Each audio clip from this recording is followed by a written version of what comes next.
Hello everyone, this is MC Deck Discussions and I am Abby Small, and today we have another deck discussion.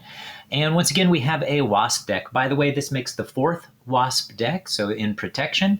I only have one more, and that would be in Justice. And so once I do a Justice deck, I will once again do a comparison of all five of those decks in the five aspects and rank them.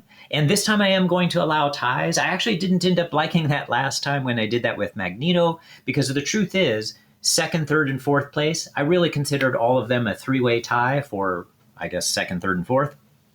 And then I had a first place aspect and a last place aspect, really. And so I'm going to allow those ties because I felt like it underranked at least one of those, putting them in fourth place.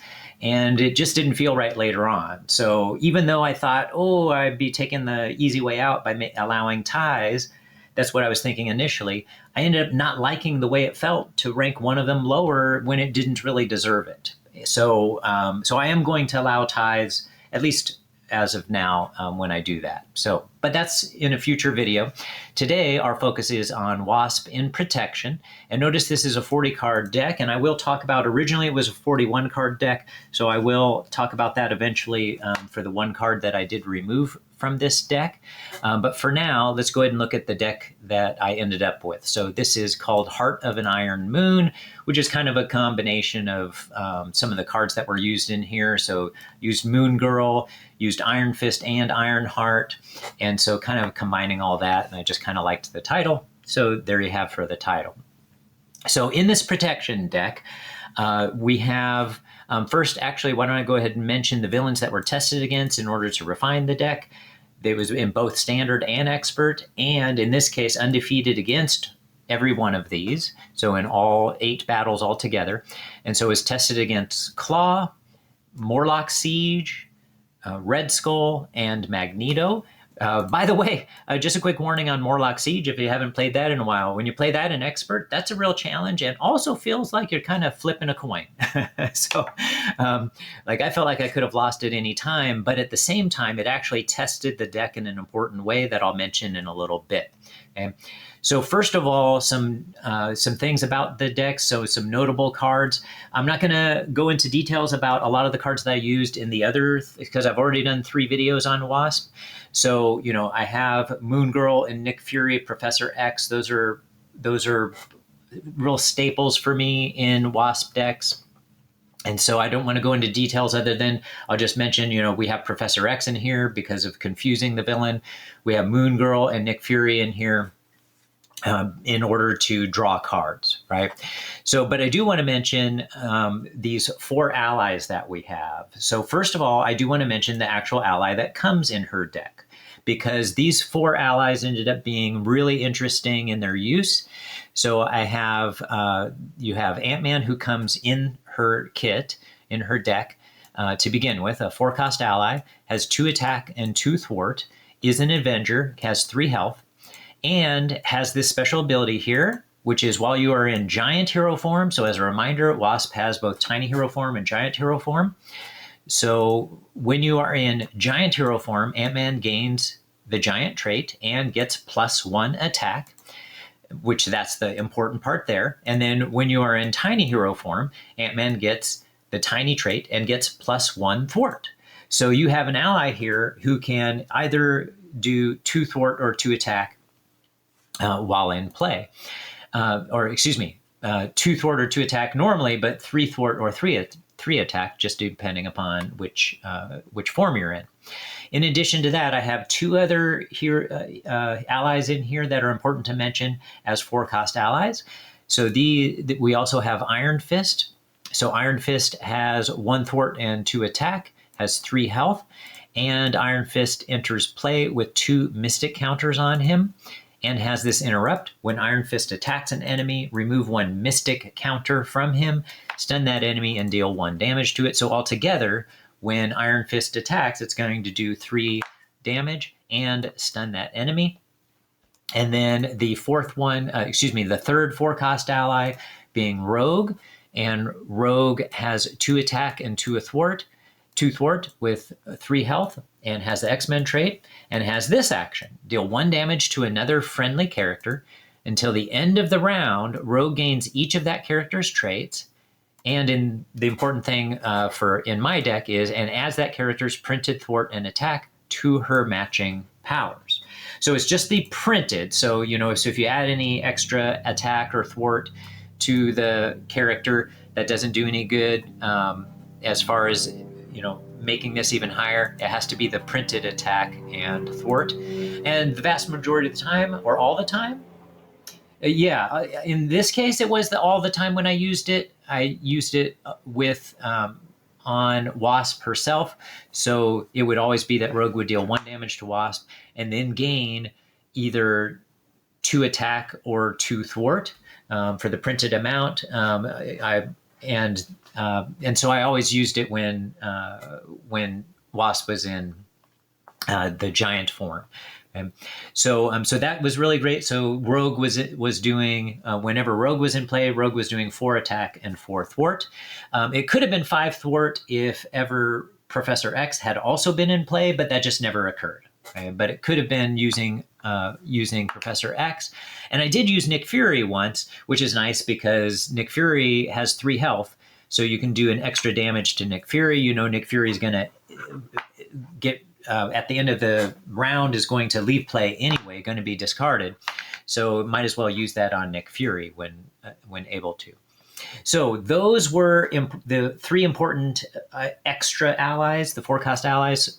And the reason they were important is those were the cards that basically finished the game, right? So I'm going to come back to that in a little bit. So let's look at the initial goal for this deck. Okay? All right, so the initial goal is to get 2 of the 3 following supports or upgrades into play. So we had Avengers Mansion, right, which is your 4-cost support that allows you to exhaust Avengers Mansion, and it's an action, so you can use this in either hero form or in your alter ego form. So exhaust Avengers Mansion, choose a player, that player draws 1 card. I'm playing solo, so I would draw a card. And then there's also Quinn Carrier, which allows you to exhaust. Again, it's a resource. It's not so you can use it in either form. So you can exhaust Quinn Carrier and generate a wild resource. And then we have we have Ingenuity, a 2-cost upgrade. And you can only play if you're a genius trait, and Wasp is the genius trait. So you can only play it when you're in alter ego form. But once it's played, it's a resource that can be used in either alter ego or hero form. Exhaust Ingenuity, generate a mental resource. So if at least 2 of those, and especially if all 3 of those were in play, so that's the initial goal, to get at least 2 of them in play.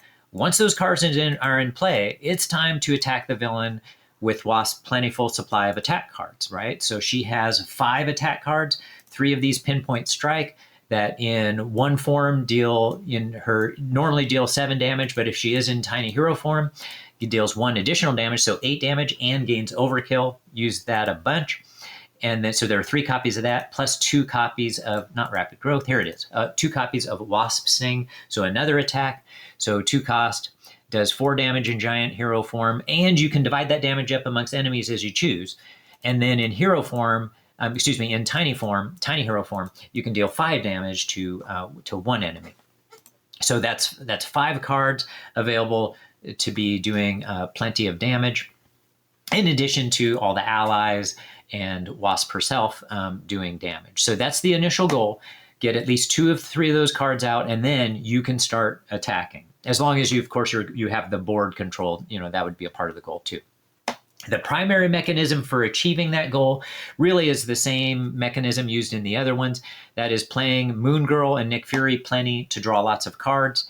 Get Professor X out there to help control the villain, as far as confusing the villain so that the villain can't scheme too much.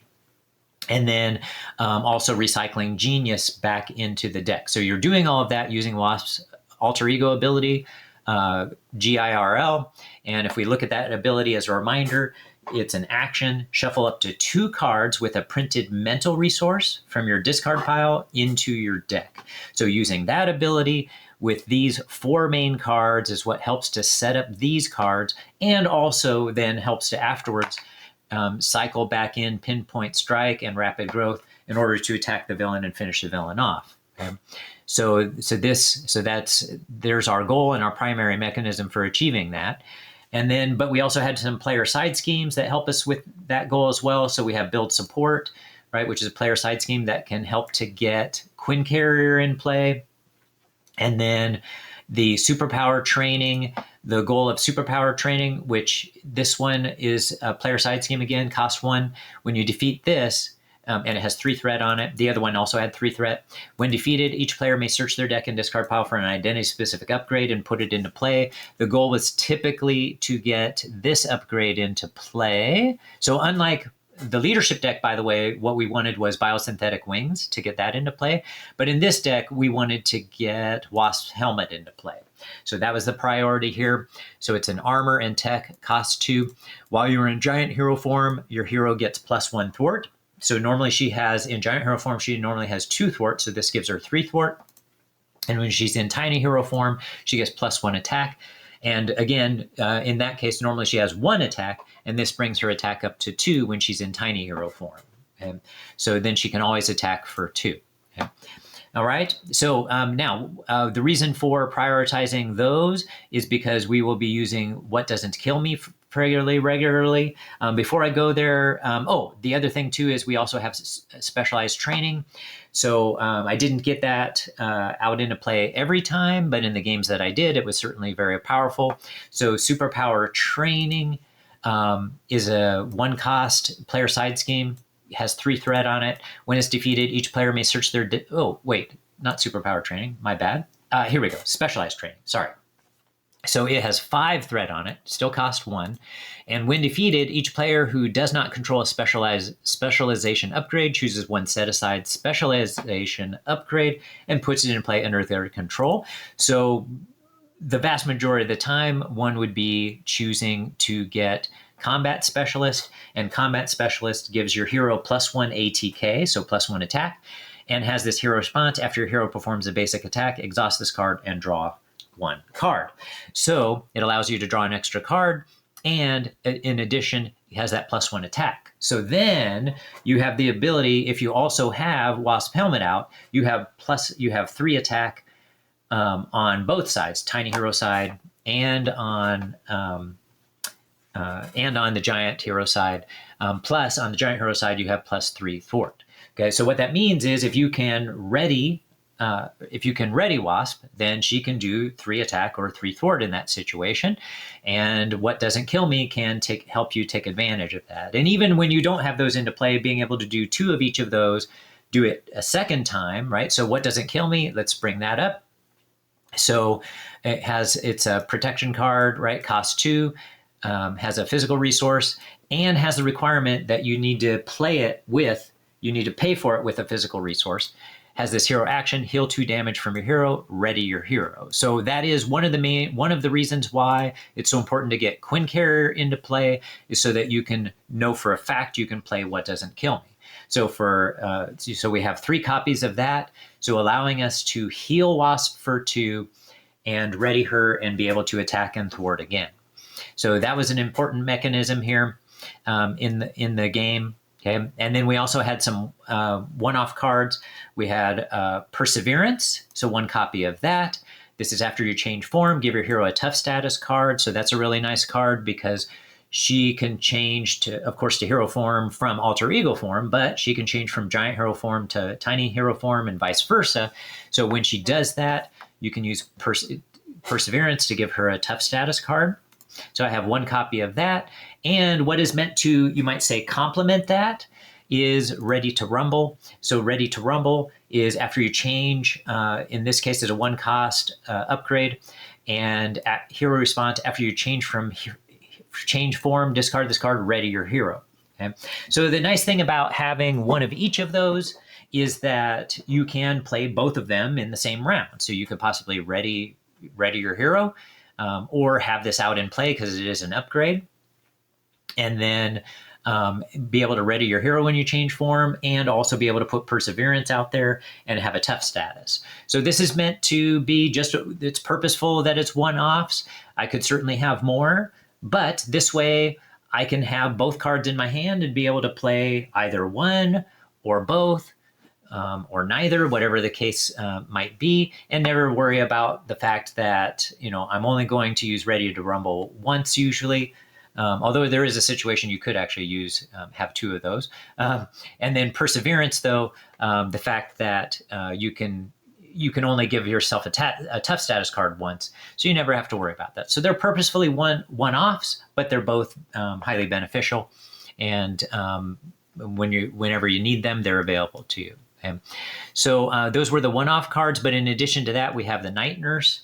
So the Night Nurse is a 1-cost support, has 3 uses, and you can exhaust the Night Nurse and remove 1 medical counter from her, heal 1 damage from a hero, and discard 1 status card from it. So when you're playing against villains who do stun or confuse your hero, and one of those, Magneto was one of the ones that we face, and Magneto does that pretty regularly, at least, when you account for the other cards in his deck, then you can be able to get rid of that readily. The nice thing is about that card, by the way, it has a mental resource.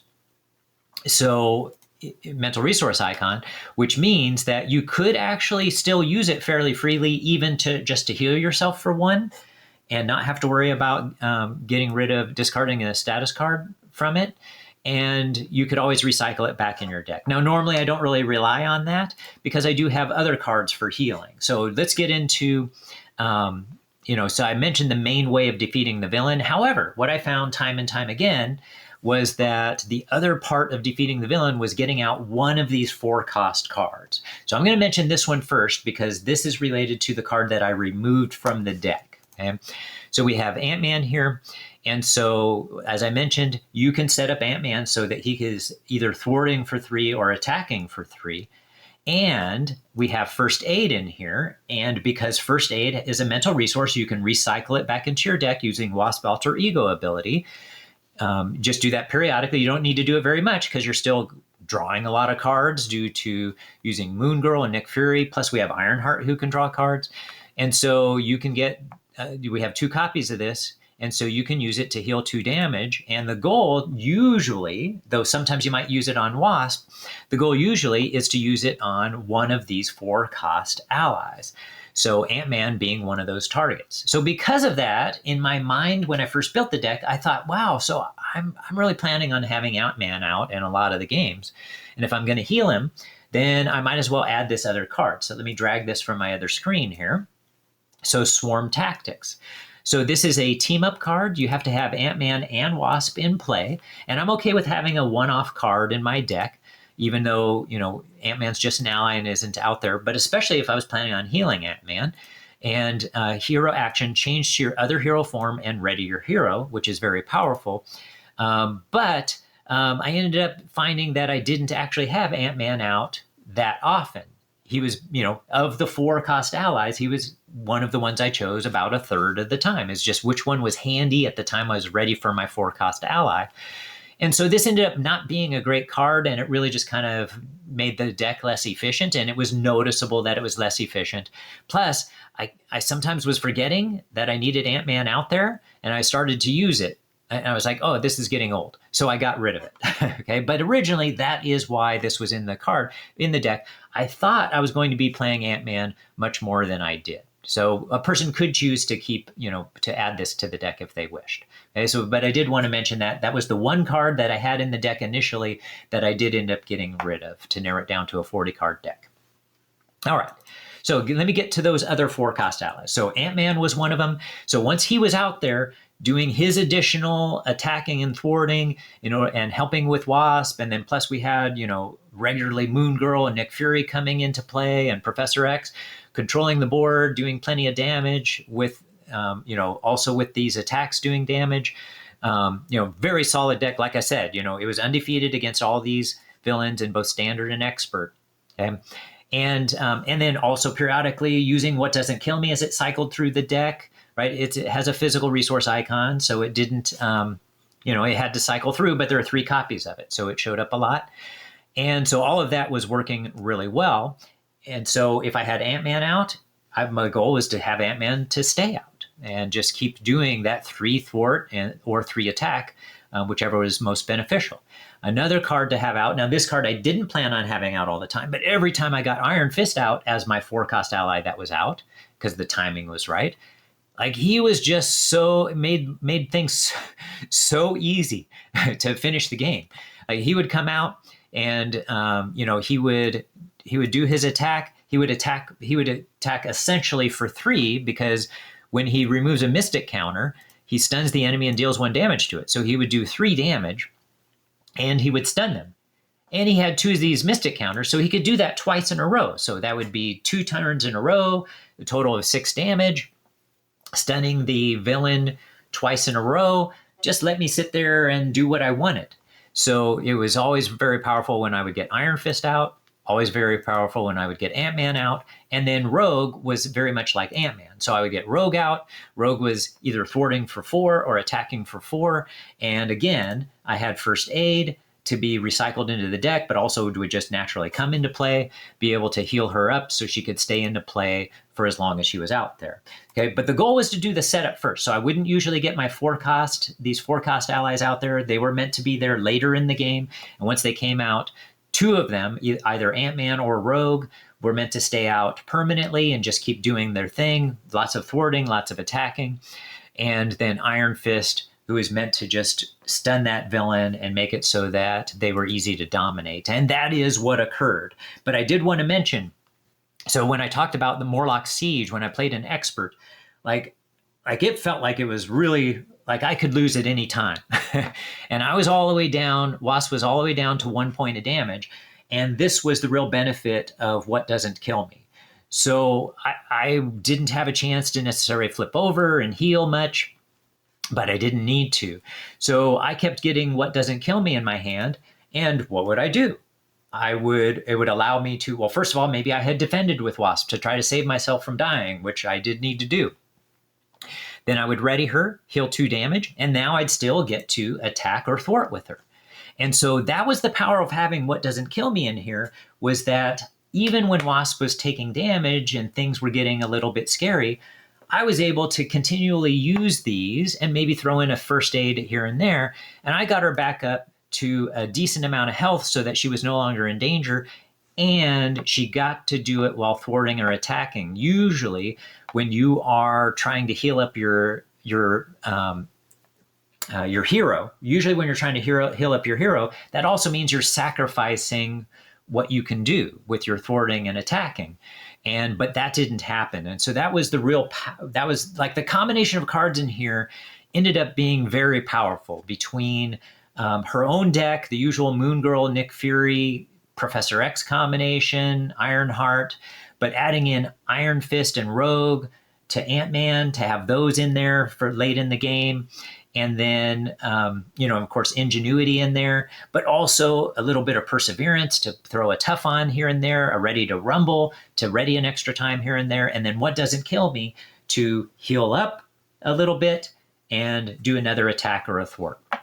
So it turned out to be a very powerful deck that I enjoyed playing very much, and I highly recommend that people give it a try. And of course, you're welcome to try it with putting Swarm Tactics back in if you think maybe you might focus on having Ant-Man out there as a main ally.